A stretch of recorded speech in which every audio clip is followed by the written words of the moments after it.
taking a raw ingredient, raw material, and then turning it into something beautiful. And then in the future, like to go somewhere and be like, hey kids, mom built that. We build really cool stuff. It's beautiful. It's photo worthy. And so many companies rarely actually put their work out there. Like, this is what we're building on. And that's why I always laugh, because, you know, the shop floor would blame like engineering or the PM, be like, oh, they don't know what they're doing. Yeah. And then when I became an estimator, everybody was like, oh, you estimated this wrong. And I was like, whoa. Like, big on this end of it. Control what you can, because so many things are out of our control. Unfortunately, lessons in our industry are pretty expensive.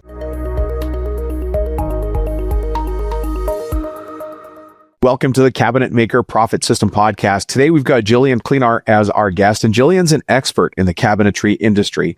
She thinks you're doing the wrong deals, and I hope that challenges you. I want you to listen very carefully to this episode, because in the episode, Jillian and I talk about a couple of tools. One of them is the go back calculator, and the other one is the bid yes, no checklist.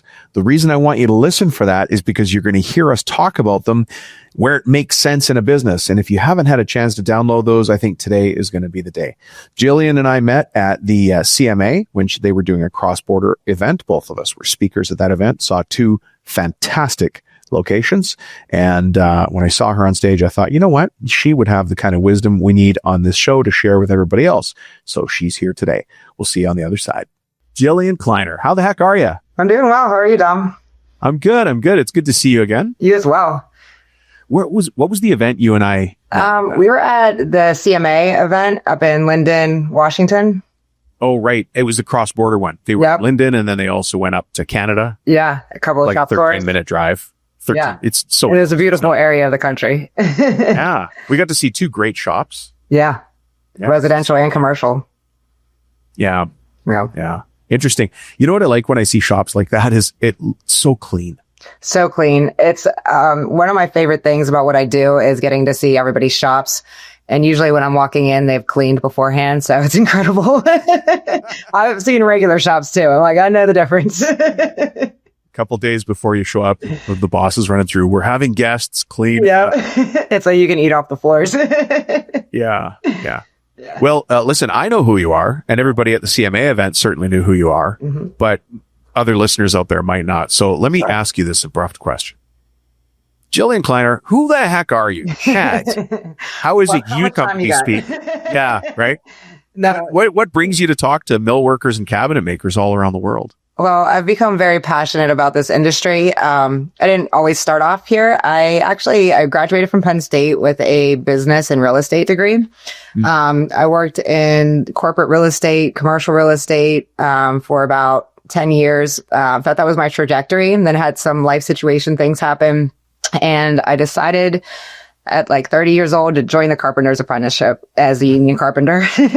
So what did you do? You walked up to the union hall and said, yeah, I knew a guy that was really involved in the unions. Pittsburgh is just a very union heavy, area. So he's like, you should check out the trades. It's really, they're always looking for women in trades. It's not what you think it is. So I actually toured. I went to the plumbers union. I went to iron workers, steam fitters, sprinklers. Finally, when I walked into the carpenters union, I was like, I am home. This is where I want to be. I loved it. And I actually walked right past all of the framing and the drywallers and heavy highway, and was like the millwork where there's a big wooden canoe in the wood shop, and they had, like all these cool things that they were building, all the scrap woods of like, mahogany and ipe. And I was like, this is cool. I want to learn how to do this stuff. So that's what drew you to it. Yeah, absolutely. The beauty of the finished product. Yeah. And I think that came from my time in the commercial world. Pittsburgh has a lot of old architecture, old churches, things like that. So in dealing in that space, I always appreciated the beauty of the woodwork here and the history that we have here in Pittsburgh. And so thinking that like, hey, I could learn how to build this. I was like, that is cool. Why not?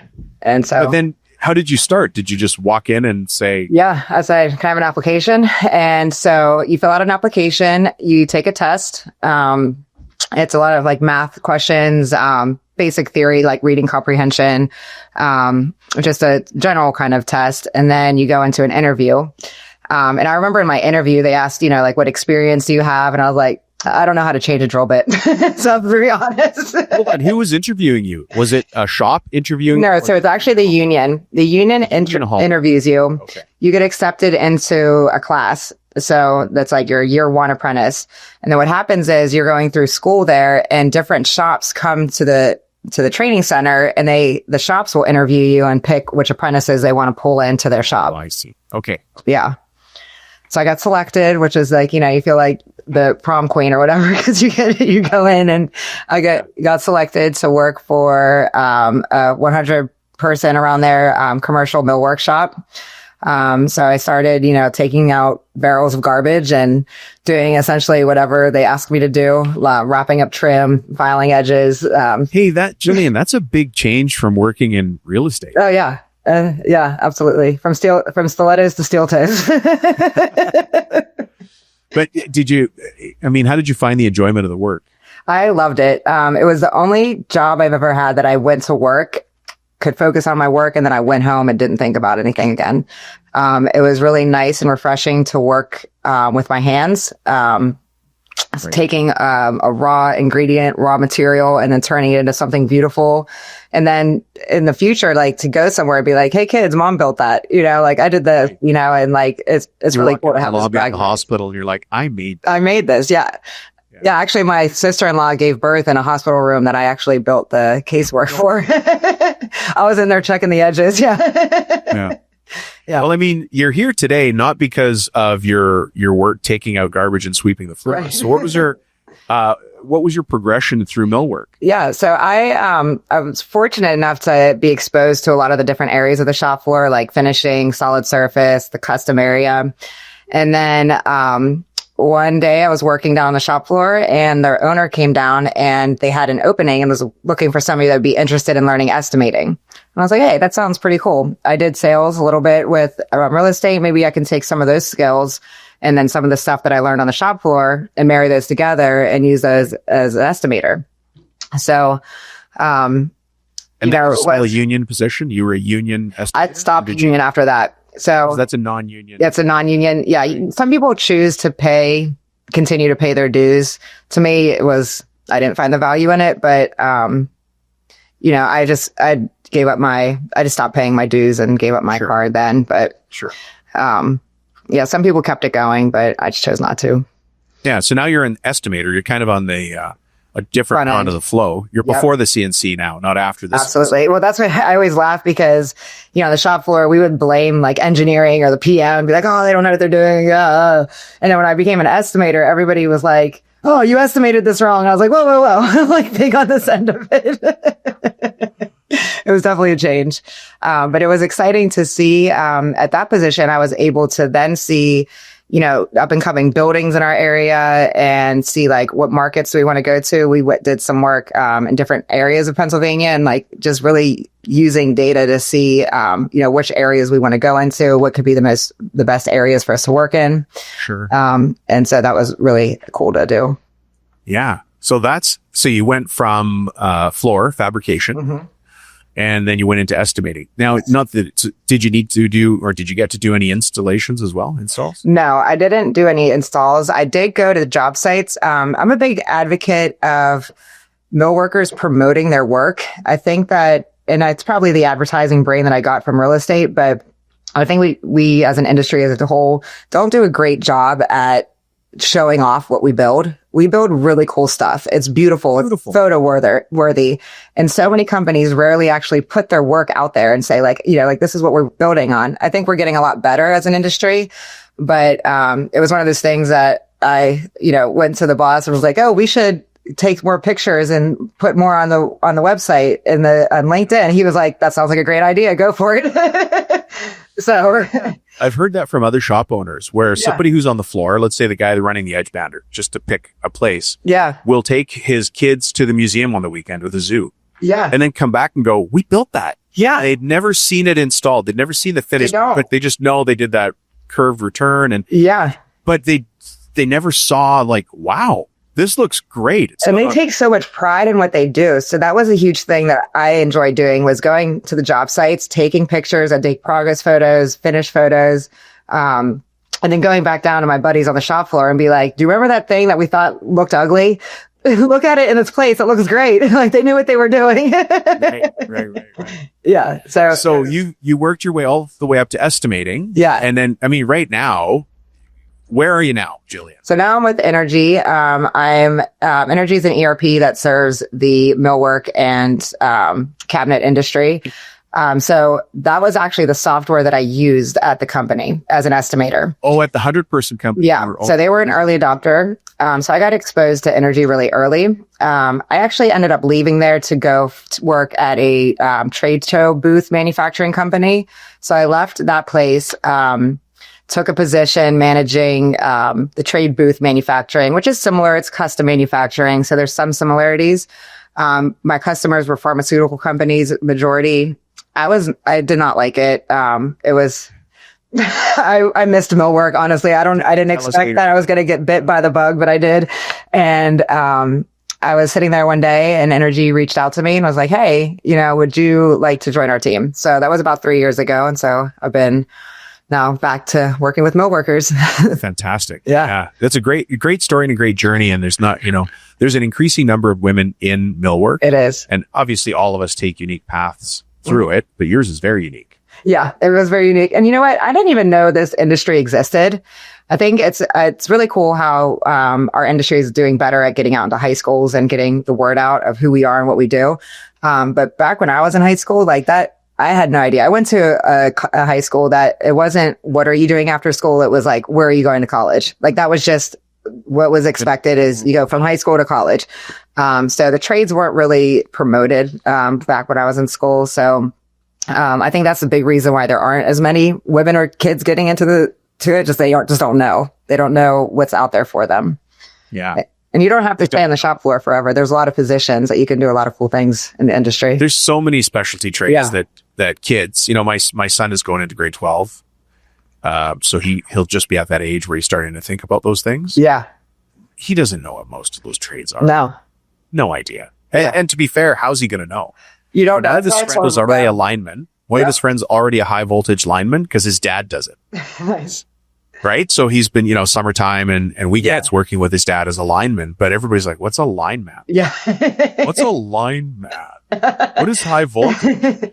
Well, I tried to get, I have 3 kids. My daughter's in college. She followed my Penn State footsteps, but yeah, I was bring up to that for a second. Hang on. I saw in our Blue Search, you got some awards from Penn State. I'm in the Hall of Fame twice there. Yeah. For what sport? Basketball. Nice. Yeah. How's your daughter doing? Is she? She's breaking most of my records. She has, she has 2 more. Awkward Sunday dinner. She has 2 more. One I don't think she'll touch, but we'll see. Well, hold on a second. So she plays basketball as well? Yes. And is she actively going after mom's records? Oh yeah. Yeah. So much to the point that her friends at on the bench, they're counting down. Like one of them was field goal shots made in a game. And so they were getting close to it. So they're looking at me in the bleachers. They're like, 2 more. So they're actively counting it down and stuff. It's so much fun. Yeah. Nice. And just because so many of us are into sports, what's the record you don't think she's going to? So one game, I don't know how it happened, but I went 92% field goal percentage completion. I think it was just a fluke, but it's there. You're in the zone that day. Okay, good. Well, let's watch that. I need to hear back from you when your daughter breaks that record. Oh, no. I'll be the proudest mom. I mean, what better human to beat my records than my own daughter? I know. That's right. But yeah, my son, I got him into the trades, but instead of going carpentry, he went electrician. So, hey, that's okay. There's so much electrical now, bleeding over into, lighting and security measures. Absolutely. And other things, that are coming over are the trades and the mill workers. A lot of that stuff's getting pushed down to the mill worker to subcontract inside. Yeah. So mill workers are taking on even bigger roles than just hewers of wood. Yeah, they want those integrated light fixtures inside of the wood panels and all of that. Yeah. Who knows what AI is going to bring to cabinetry? I know. I'm sure I'd probably be the hinges first. I don't know. But yeah, there's some robotic things that are pretty neat. Grabbing material off of the shop floor, keeping things organized. Like a lot of machines are running at night so that people can come in and the parts are ready to be assembled. Incredible. Yeah. Yeah, that's crazy. Hey, if you guys know me, you know I love Sun Tzu and the book he wrote called The Art of War. Now, you also know that my old business partner is Brian Tracy, and he's a famous business author and strategist. Brian Tracy once said, leaders think and talk about solutions. Followers think and talk about problems. Well, let me ask you, which one is your foreman doing today? And then we've got Sun Tzu, the great military general. And he said, in the midst of chaos, there's also opportunity. If your shop feels like chaos, the opportunity is to train your foreman to lead. That's what Foreman 101 is all about. Join me for a free info call. You, as the owner, and your foreman have to attend together. I'll explain more on the call. But first, get on the wait list for the next free information session. Just text me at 206-208-7581 and say foreman training in your text message, and then we'll put you on the list. Yeah, I think it just opens up new positions for people. I don't think it takes it away. I think it opens up new ones. And you're at the forefront of this because you talk to lots of top shops all the time. So the topic I have you here to talk about today is not sports. Yeah. And it's not only a union background in carpentry. It's you're doing the wrong deals, or are all deals good deals? Somehow you and I are going to find a topic in there. So let me put that in your hands. And you've got a background in sales and marketing. You've got a background on the tools. You've got a background in estimating. Yes. And you're with an industry supplier. So I think you're the perfect person to ask this. So walk us through it. Are we doing the wrong deals? Yeah, this is a topic I'm really passionate about. We have limited time, especially, a lot of what I see is a lot of people are getting invitations to bid, or they're getting, however you're getting your invitations to give a quote. And it's like, okay, which ones do I want to do? Which ones do I not want to do? And our industry average is only about 20% win rate. So that means 80% of the time your estimators are working on a job that you're never going to see. So it's critical that the time that they're using it on jobs that are going to be the highest profit for you. At the end of the day, you need to make money. That's why we're here. I'm glad you said that. Because not all jobs are the same. No, not all jobs are the same. And I think there's some, the critical things to look at, like who your customer is, what your market segment is, what is your current capacity, what departments are filled, what is the type of work that you're best at, like what equipment do you have? We had, one of my favorite machines to run on the shop floor was a thermoformer. So you could take your solid surface and, do these really cool radius and things like that. So that made us really marketable to any kind of hospitals that had a curved sink, for example. So if I saw a hospital out there, I know that our pricing could be a lot more competitive because of the efficiencies that we had based on the equipment we have. So kind of thinking about things like that. Team, right? Your team knew how to do that without starting from zero. Mm-hmm. Also, like if it's heavy custom work, you can usually charge more for it. So if it's a lot of case work that you're doing, it's more of a commodity and you're having to be a little bit more lower on your price typically. But if you're doing some really crazy stuff that, not too many people can do, you can charge a lot more for that. So finding out what you're really good at, I think is important. And you spent time in the estimating desk. Mm-hmm. Did you have the decision making? Who told you, or how did you figure out which deals to change? Yeah, that's a good question. So when I first started, I had no say. I didn't know anything. So I didn't even know. But there was just kind of like, here, you work on this job, you work on that job. And then as I got into it, I learned what was being like, how people were thinking about which jobs to do. I'm fortunate because the place that I was at was very forward thinking and looking at, okay, let's look at where this place is located. Who are our competitors on this job? Is this like somebody that, there was a certain company, competitor that I knew when they were on a job. I didn't even bid a number because they consistently came in under cost. And it was like, I'm not going to win that job and I don't want to race to the bottom. So I'm going to not. Is it one of those kind of companies that would change order the heck out of a job after they won? Probably. And I don't think they'll be around very much longer. I just think that they don't have a good idea of what their true costs are.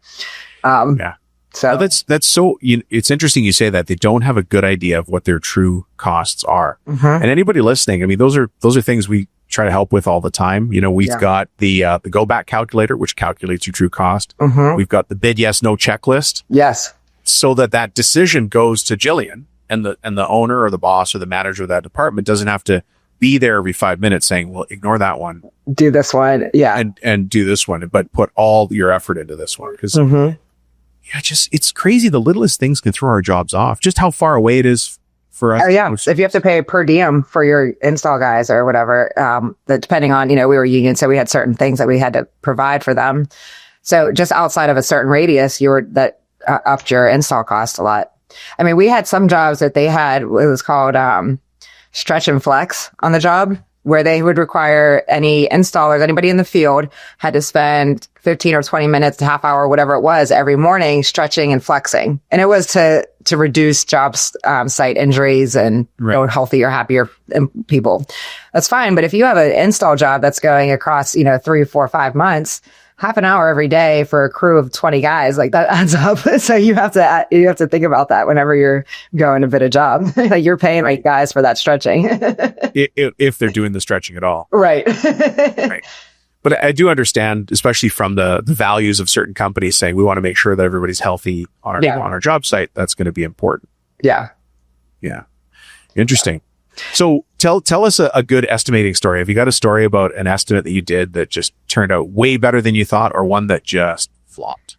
Well, I have one that it was something that I will remember forever. I priced everything out. It was the original bid came in. It was a Pionite oil cherry, pretty standard laminate. Boom, boom, boom. Dundum came out. I missed it, but they didn't flag it. They didn't cloud it, anything like that. But they changed the Pionite to this like Italian Abet Lamati. Completely missed it. It went from like $225 a square foot to like $825. I completely missed it. So that was a painful lesson that I learned. How did that get dealt with? If as much as you want to share, but it was just, the PM found it and was like, came down to my desk and was like, you screwed this up. I was like, I sure did. Sorry. And then we just tried to, work in his change orders as much as we could and just recoup it. It was an expensive lesson that I learned. Unfortunately, lessons in our industry are pretty expensive. Yeah. Well, I mean, that's some of the things that you guys talk about now. I don't want to talk about ERPs, but having a way to track that before the job gets done, during the job, to make sure you're on track is so critical. It is. None of us get into millwork because we think, ooh, I want to look at the data. Ooh. Right? Get into it because we love the smell of wood and we like to see that. Like you said, you wanted to build, I think you said the canoe that you saw. Yeah. You're like, yeah, I'll join that union. Yeah. That's why we're here. And then we find out, we're running a company. Yes, and exactly. It's supposed to be making money. That's the majority of people I talk to. Yeah. Crazy. Yeah. It's, I always look at it, yes, we're selling beautiful things. We're selling things that are helpful to our communities, but really what we're selling is shop floor labor. That's what we're selling. That's our most finite resource that we have. We can always buy more materials. You can't always have more time. So that's where you have to you have a limited amount of hours that you can sell every month. And that's how you're going to get to your profit. Cause you have this fixed cost you have to cover. If you don't use up all of your labor hours, you're leaving money on the table. So with your background in estimating and on the shop floor, and then taking into account the fact that you know a lot about ERPs, what are some of the symptoms, the classic symptoms of a company that's working hard, but not, chasing the right kind of deals? Yeah. Really long working on the in the business instead of on the business is popular, where you can't see the forest through the trees. A lot of times I ask people about, how are you doing your job costing? And it's like, this is a direct quote I've gotten. It's like, well, ma'am, if there's money in the bank, I'm doing all right. It's like, it's like, but truthfully, a lot of people do that. Yeah, absolutely. We call that project profits. You finish a job and there's 10 grand left in the bank account and you look around guilty. You're like, what's that doing there? Right. And you think, okay, well, I'll take 3 and see what happens. And nothing happens. You're like, I think we made money on that job, but that's a stressful way to live. It is. And it's like, you don't know, say you have a job that is, $500,000 and you mess something up and your costs equal $500,000. Most people will be like, oh, I broke even. It's like, no, you didn't, because you didn't cover any of your margin stuff. You didn't cover any of your overheads. Like you didn't break even. You're negative, so it's kind of a new way. Ask what your profit margin was supposed to be. Right. Exactly. Yeah. And we do a lot with margin variance, because that's a great way to track it. Oh, tell me about margin variance. What's that? Yeah. So you have your actual costs, which would be actual materials, actual labor compared to what you budgeted. And so you anticipate that you're getting this certain margin, and then this is what you actually get. And whatever that variance is will tell you where you need to kind of fix some practices. Right. Right. Yeah. We use the EOJ reports for that, end of job reports. Yep. And I'm a big believer, if you're profitable job by job, you'll be profitable at the end of the year. Right. Yeah. It's just basic. Keep it simple. Yeah. Right? We just have You don't have to overcomplicate it. Yeah. Just do the right jobs, the right deals. Have an understanding of what your fixed costs are every month. That's critical. And then understand what work you need to do in order to cover your fixed costs, and then what additional work that you can do to now get your margin. Yeah. So, we're talking about margin and numbers. How often do you, because you talk to people who are not using an ERP, Yeah. right, but still are running a great business. How often do you find them not tracking their numbers well enough? I'll just say. It's scary often. But a lot of times what I see is that people are tracking it one way or another, and it's usually in the past. So a job will close, and then 30 or 60 days later, they get a P&L from a job. And it's like, oh, you made money, or, oh, I lost money. And it's like, I don't know. You just look at it, you're like, okay, I'll try harder next time. You're not sure like why it happened. Did I take on overtime from another job that this job didn't need to overtime, but another job pushed into it? So this job is taking in overtime. I don't know. Yeah.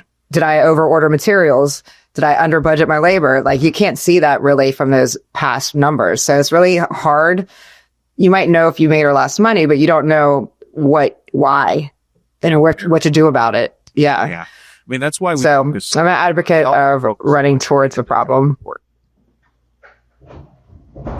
did you call it when we were at the CMA event? You called, some people call it a postmortem. Oh, yes. This came from one of our customers, a celebration of life. That's great. You called it the celebration of life on a job. Yeah. Just a nice, euphemism about those kind of things. But it is important that we call it a profit lab, running a profit lab on the end of a job. So in my perfect world, I want to be sitting there with you. I'll say you're the estimator, Jillian. Yeah. I want to be sitting there with you, maybe the foreman, maybe our purchaser, project manager, or myself. Yeah. And I'm going to hand out pieces of paper, 8.5 by 11 regular piece of paper with a summary on it. Mm-hmm. I'll say, okay, folks, let's look at this job, the Klinar job, sorry. Right. Your lesser Klinar. The Klinar job. Where did we lose money or time? Right. And where did we make money or time? Like, both things could have happened.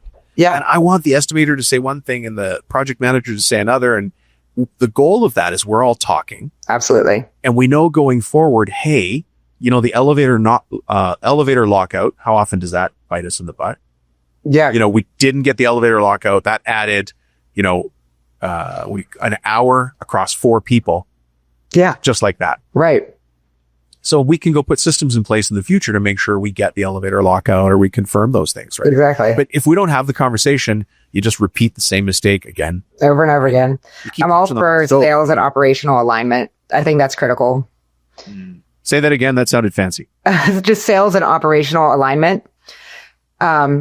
And what I mean, like, that's having both your estimator and your PM basically in the same room. Because what is important for an estimator, I'll say this for grading your customer. If, I was going to grade a customer, I'm going to look at, Bob responds to me all the time and I know where my number falls into things. I get an answer from him quickly. I get awarded from him jobs quickly. So Bob to me is an A customer. Now the PM gets a job and he's like, no, Bob's too yells at me all the time. His schedule always slips. He doesn't have his arms wrapped around the project. He doesn't know, blah, blah, blah. So you have these two different perspectives and both are valuable, but it's like, what is serving the company as a whole? Because ultimately we should have the same vision and the same goal of, having a successful company, because we wouldn't be employed if we did it. So, right. You ultimately want to have that same goal. So I got to ask you a question. How many times this week did you take a deep breath and shake your head silently and just march on? Because you realized every mistake on the floor costs you money. Not everybody else in the company, just you as the owner. Look, it's time to take a step forward and train your foreman to lead, not just build. I want you to stop fire drills on every job. What I hope for you is you find a way to build a stronger, more reliable crew. You've probably got great people now, but they need a little bit more. So that way we cut down on mistakes and rework. And at the end of the day, we free up your time for running the business like a business. Hey, did you know we trained almost 30 foremen just last month? If you want info on the next foreman training, just send me a text message and I'll send you an invite. My cell phone number is 206-208-7581. Just say foreman training. Send me that text and I'll send you the invite. We'll see you there. We're talking, what we haven't talked about is the size of the companies that we're really talking about here. So for an ERP, how many employees would that company have? I usually talk to folks, mostly 10 is early, but I've seen folks that want to have intent to grow and they want to put, like systems in place so that whenever it's a lot easier to train somebody onto when they come into a company and say like, hey, this is the way we do it, than to train, 70 people and say like, hey, we're rechanging everything. So a lot of people that have intent to grow will start implementing those processes so they can have them to grow into.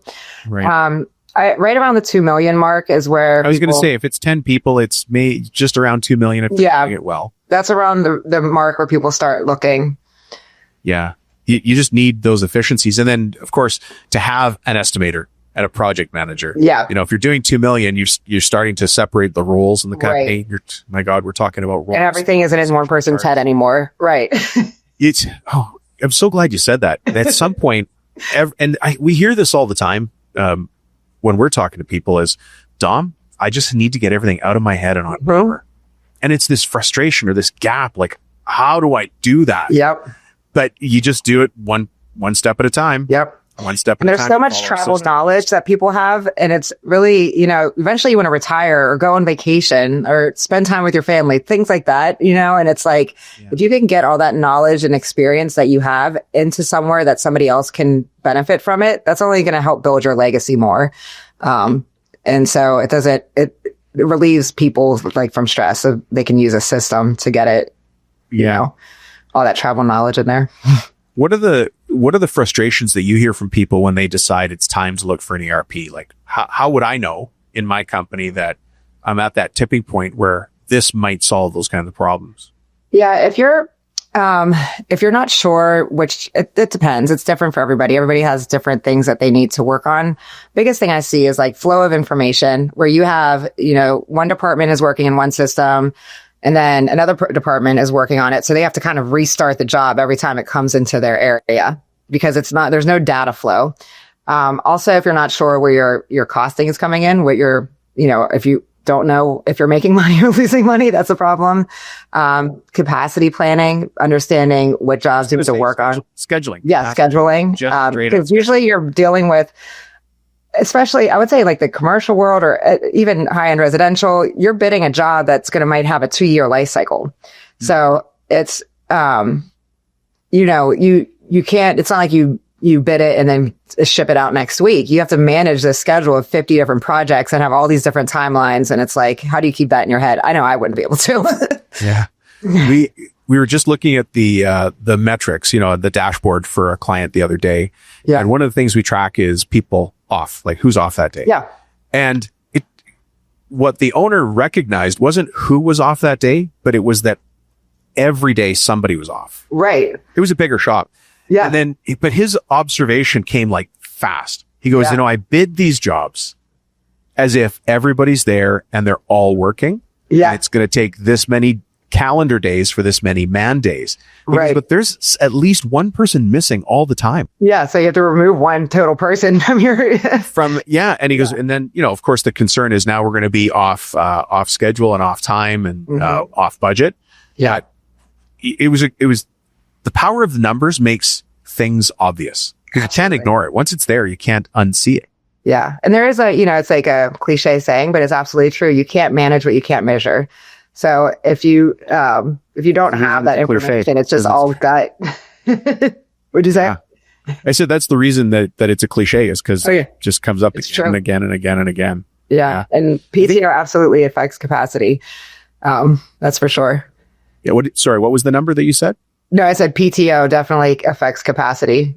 Oh, yeah. No, paid time off is one thing. These are, in some places, these guys just don't show up for work. Oh, that's fair. Which also comes to a culture problem, which comes to a hiring issue. But these are all things we deal with every day and work to solve. But you have to, like you said, you have to know it's an issue. Yeah. Before you can take action. And have you ever heard of the story of the frog and the boiling water? No, I don't know. It's a horrible story. Okay, I'm ready. It's a horrible story. So if you take a frog and you try to throw it in a pot of boiling water, it's going to try to jump out right away. Right. But if you take that same frog and you put it in a pot of regular temperature water and you slowly turn up the stove, the frog will never jump out. It's his environment. And he's comfortable in the water. Right. So he never realizes it's getting hotter and hotter and never jumps out. And it's the same thing when we look at our numbers. Mm-hmm. If you don't see on the page that, hey, somebody's missing every day. Right. You never come to the realization that the reason that we're running behind on these jobs and our schedule is getting messed up. We're working off there's wrong number. Yeah. We don't have a 10-man crew. We've got a 9-man crew. Right. You know? Yeah. And there's also, I'm a fan of capacity tools that account for like paid breaks and efficiency throughout the day. I don't know, you've been to a lot of shops. Not everybody's going hard the entire day. Like there's times in between. Well, and there's bottlenecks, right? Yep, absolutely. There's places where there's, things get held up. Yeah, for sure. And that's another reason why it's important to look at your capacity, because if you're able to predict that, hey, like we're going to have a bottleneck in finishing over the next couple of weeks, maybe you have time then to cross train a couple hands that come over and alleviate that bottleneck. If you can see it coming. Otherwise, you're just being reactionary and you have some guys standing and some guys working overtime, and it's. Yeah, I'm glad you said that. The reaction word is part of becoming a business. How do I say this? Moving from being a business owner to being a CEO. Yes.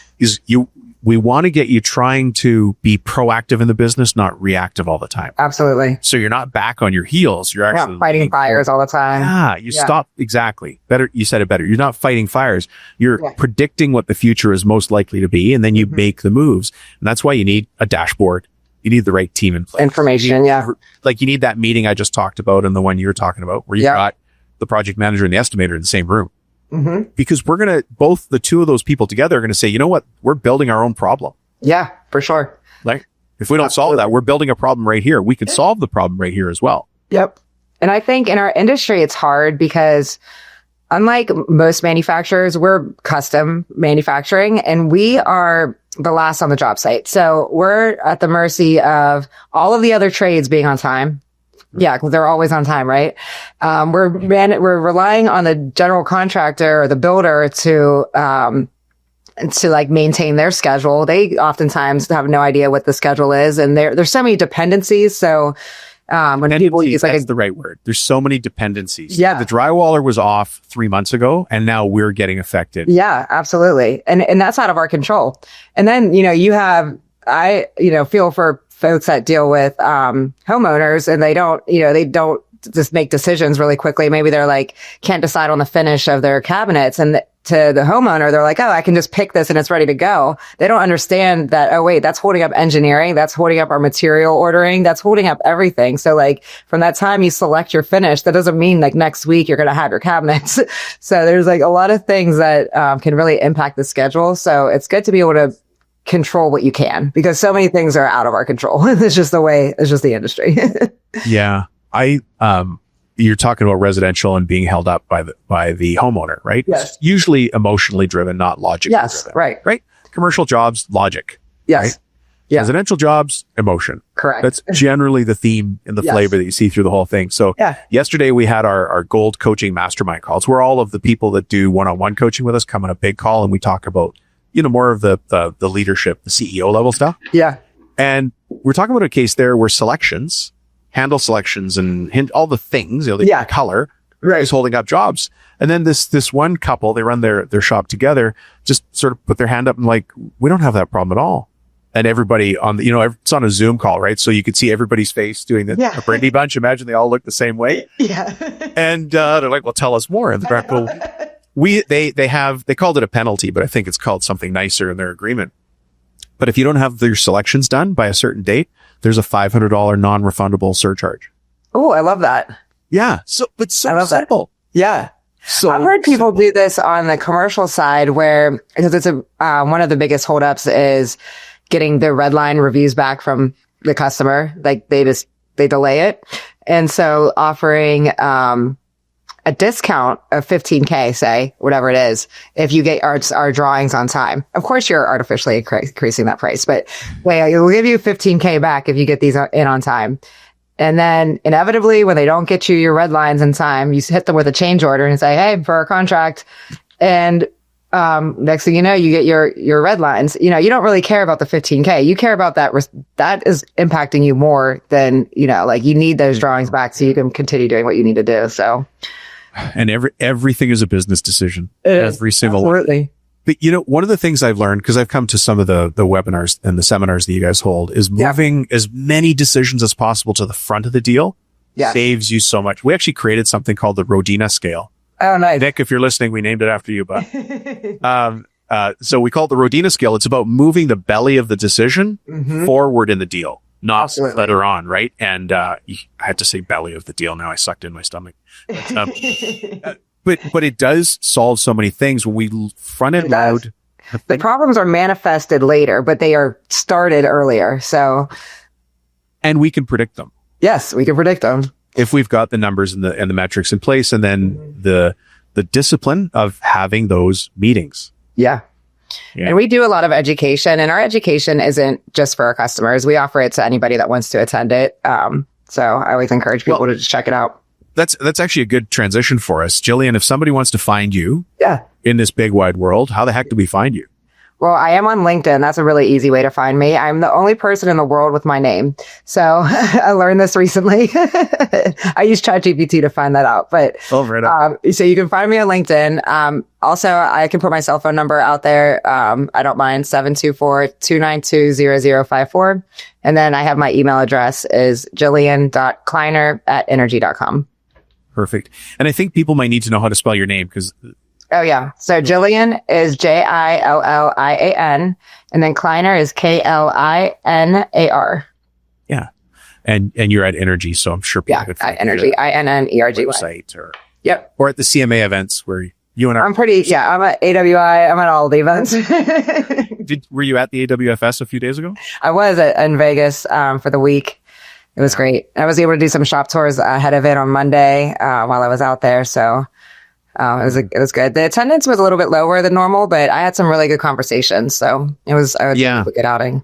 Yeah. There's so much competing right now for those trade shows. Oh yeah. Big time. So it's hard, but I will say that the people that go to the trade shows tend to be the people leading in their market.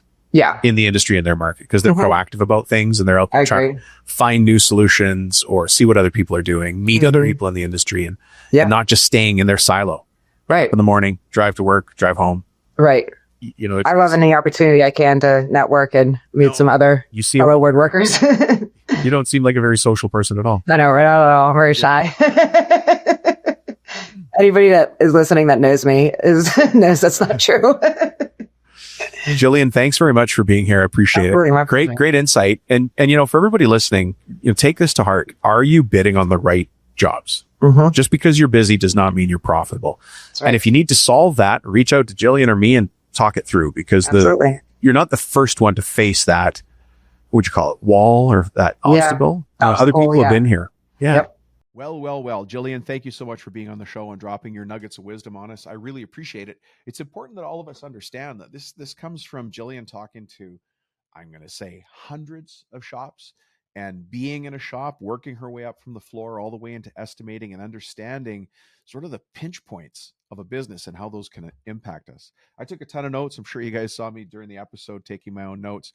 A couple of reminders from Jillian. Not all jobs are good jobs. We talk about that when we talk about the bid yes, no checklist. Make sure you grab that from us. If that's something that you think your company is struggling with, are you taking every single job that comes down the pipe, or are you trying to go after every single job? It's not a good way to go. Just really be picky and choosy about going after the jobs that you really want, that you're lined up for. Labor hours. She talked about labor hours. They're your most finite resource. Interestingly, you might think veneered sheets are your most finite resource, right? Or those crazy panels that come in from Germany. That's a finite resource. But labor hours are a finite resource, right? It's hard enough to find and hire people. It's not like we could throw on a second shift like we could do back in the 70s and the 80s. Those days are gone. So understanding that labor hours are a finite resource. You can't manage what you can't measure. And I know we talk a lot about management, managing numbers, and looking back into the past operations on this show. And the reason that we talk about it so much is because it's important. You have to find the time to go back and look at it. Now, I also understand that you're busy enough dealing with things that are coming at you at 1,000,000 miles an hour. So how in the heck are you going to have the time to look back on jobs that are already done, maybe that you've already been paid on, or maybe where the only thing you care about is collecting on the open receivable? But let me add that anybody that is already coaching with us already knows is that we will stop and reassess all of the jobs we've currently done. We do that in our end of job reports, or as Jillian likes to call them, the celebration of life report. But we do that. We look back on those reports. You can't manage what you can't measure, and we have to measure your jobs to know where we're making and losing money. The other thing was that sales and operations needs alignment. And man, did I love hearing that. Sales and operations definitely needs alignment. A lot of you think we have production problems, right? Your big problem in production, maybe your big problem is installations, but we often forget to look at the very top of the business operations, which is marketing our business to the right people, selling the right jobs, and putting those into production, because you could just be feeding your own business green peppers on the pizza, which, as you know, is just going to come back and cause you to burp later. That burp being inefficient processes and collections problems, right? And then front loading decisions. And for those of you who have ever been to an energy presentation and seen or heard Mark speak, you know that front loading those decisions is a big one that he talks about. And we actually talk about it in a report that I created called the Rodina report, the Rodina schedule, which one of our famous and esteemed clients, Nick Alberta, uses. And Nick said it's okay if I use his name, so I did. Listen, from today's episode, you heard myself and Jillian talk about the Go Back report. If you want it, text me. You heard us talk about the bid yes, no checklist. If you want it, text me. My cell phone number is 206-208-7581, and just ask for it and we'll send it off.